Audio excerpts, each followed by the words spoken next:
Hello friend, তোমরা সবাই কেমন আছো? চলে এলাম একটা আবার নিউ ব্লগের সাথে তোমাদের সাথে আড্ডা দিতে আর অনেক অনেক কিছু শেয়ার করতে। তো ভিডিওর এন্ড তক থাকবে অবশ্যই, কিন্তু আজকে ভিডিওটা খুব মজাদার আছে। আর যদি না দেখো অনেক কিছু কিন্তু মিস করে যাবে, সেজন্য ভিডিওটা স্কিপ করবে না, প্রথম থেকে শেষ পর্যন্ত থাকবে। আর দেখো এখন রাত অনেক হয়ে গেছে, আমরা কিন্তু একটু বেরিয়ে পড়েছি বাইরে আজকে রাতে ডিনার করব বলে। তো দেখছি প্রায় সব কিছু বন্ধ হয়ে গেছে, যেহেতু অনেকটা রাত আজকে হয়ে গেছিলো। তো প্রথমেই কিন্তু এর জন্য চলে এলাম দেখো এখানে ম্যাঙ্গো স্যুপ খেতে। আর এই দূর থেকে দেখতে পাচ্ছিলাম যে ম্যাঙ্গোগুলো কিন্তু দূর থেকে ঝুলছিল গাছে। বাবা, দূর থেকে ভাবলাম কী ব্যাপার, গাছে ম্যাঙ্গো ঝুলছে। তো আস্তে আস্তে করে এগিয়ে গেলাম, আর এগিয়ে গিয়ে দেখলাম না, এখানে ম্যাঙ্গো স্যুপের জুসের দোকান বসেছে। আর আমরা কিন্তু নিয়ে এলাম, ফার্স্ট টাইম এই বছর ম্যাঙ্গো জুস খাচ্ছি, যদিও এখনও ম্যাঙ্গো কিন্তু বেরোয়নি। তারপরে আমরা তিনজন মিলে 3 গ্লাস নিয়ে নিলাম আর খাওয়া স্টার্টিং করে দিলাম।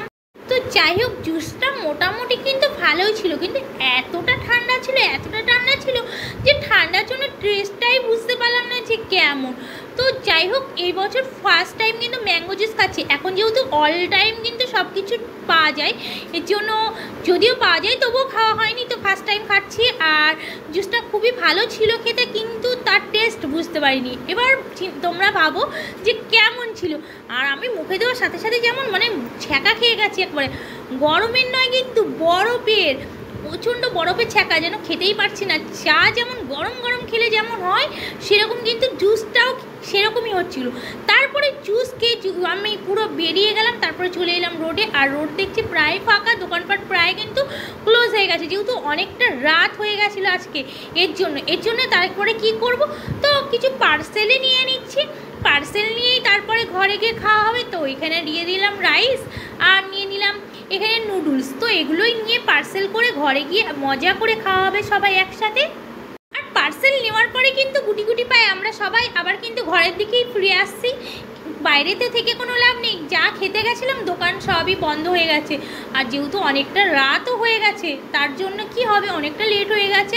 একটু প্রোগ্রামে ছিলাম, তোমাদের সাথে শেয়ার করব পরের দিন, তো এর জন্য আরও অনেকটা লেট হয়ে গেছে। তো ইনভাইট ছিল, কারণ ওখানে নয়, ভেবেছিলাম মঞ্চুরান খাবো। মঞ্চুরান খেতে এত ভালো লাগে, কী বলবো তোমাদের, আমাদের প্রায়ই মঞ্চুরান খেতে চলে যায়, খুব ভালো লাগে। তো তোমাদের এর আগেও অনেকবার স্যুট দিয়েছি। তো যাই হোক, আজকে ঘরে নিয়ে চলে এসেছি, আর নিয়ে এসে ঘরেই কিন্তু স্টার্টিং করে দিচ্ছি খাওয়া। এ দেখো থালা নিয়ে বসে পড়েছি, আমি বলছি তাড়াতাড়ি আনপ্যাক করো, আমার আর সহ্য হচ্ছে না, তাড়াতাড়ি বের করো আর আনপ্যাক করো। কী কী নেওয়া হয়েছে তোমাদের আগেই শেয়ার করলাম কী কী নিয়েছি, তো আবার আনপ্যাক করছি। আর কবিজ তো দিয়েছে, স্যালাড মানে কবিজ না দিলে যেন চলেই না, বুঝতেই পারছো। তারপরে কিন্তু আমি নিয়ে ডাইরেক্ট কিন্তু আনপ্যাক করতে লেগে গেলাম, আর আমার সহ্য হচ্ছে না একদমই। কিন্তু দেখতেই পারছো আমি কীরকমভাবে আনপ্যাক করছি। আমার কিন্তু খুব খিদে পেয়ে গেছে, মানে দেখে খাবার দেখে যেন আরও বেশি খিদে পেয়ে গেছে। এরকম একটা জানো তো, দেখবি কোনো একটা সুন্দর জিনিস হলে না বারবার খিদে পেতে থাকে। আর যখন দেখবে ঘরে ডাল ভাত হয়, হাজার খিদে থাকলেও তখন যেন খেতে ইচ্ছা করে না। এরকম একটা ব্যাপার আমারও আজকে হয়েছে, খাবার দিকে কিন্তু প্রচণ্ড খিদে পেয়ে গেছে, আর কিন্তু মানে সহ্য হচ্ছে না, কখন খাবো এরকম ভাব। তো তবুও তোমাদের সাথে শ্যুট দিচ্ছি। আর কারা কারা তোমরা চাইনিজ খাবার খেতে ভালোবাসো অবশ্যই কিন্তু কমেন্ট করে জানাবে। আমার চাইনিজ খেতে খুব ভালো লাগে, এর জন্য আমি চাইনিজটা খাই যখনই পারি, বা ঘরেও বানাই আমি অনেক রকম চাইনিজ খাবার। তো তোমরা কারা কারা চাইনিজ খেতে ভালোবাসো অবশ্যই কিন্তু কমেন্ট করে জানাবে। আর এই দেখো আমরা বসে গেছি চাইনিজ নিয়ে, আর যারা যারা খাবে এখন তারা চলে আসো, সবাইকে ইনভাইট করেছি। আর আমি আর লেট করতে পারলাম না ফ্রেন্ড, আমি কিন্তু স্টার্টিং করেই দিলাম, আমার আর সহ্য হচ্ছে না, যা তোমাদেরকে বলবো। তো আমি আর সহ্য করতে পারলাম না। আর আমার ছেলে দেখো এসে কিন্তু ড্রেস চেঞ্জ করে ও খালি গায়ে বসে গেছিলো, শ্যুট কিন্তু ওকে খালি গায়ে দিয়ে দিয়েছি। এই জন্য প্রথমে ভাবলাম আগে নুডলসটা দিয়ে স্টার্টিং করি। তো প্রথমে কিন্তু নুডলস দিয়ে স্টার্টিং করছি। এত মোটা আমি, তবু এত চাইনিজ খাচ্ছি, তো বলো আর কি রোগা হওয়া যায়? কি করব বলো, রোগা পরে হব, আগে তো খেয়ে নিই, তারপরে রোগা হওয়ার চিন্তা।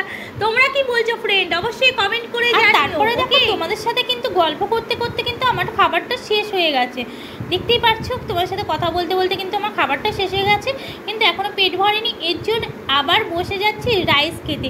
তো তোমরা যারা যারা এখনও পর্যন্ত ডিনার করোনি ঝটপট চলে এসো আমাদের সাথে ডিনার করবে বলে।